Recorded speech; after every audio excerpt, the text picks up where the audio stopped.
ಅವ್ರಿಗೆ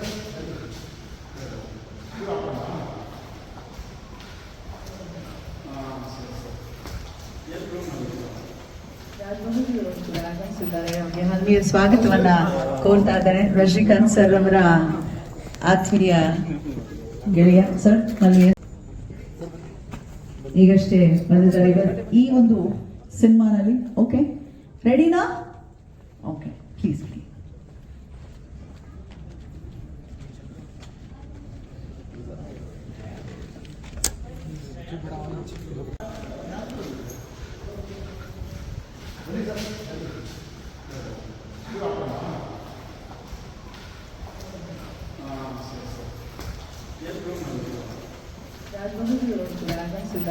ಆತ್ಮೀಯ ಸ್ವಾಗತವನ್ನ ಕೋರ್ತಾ ಇದ್ದಾರೆ. ರಜನಿಕಾಂತ್ ಸರ್ ಅವರ ಆತ್ಮೀಯ ಗೆಳೆಯ ಸರ್ ಅಲ್ಲಿ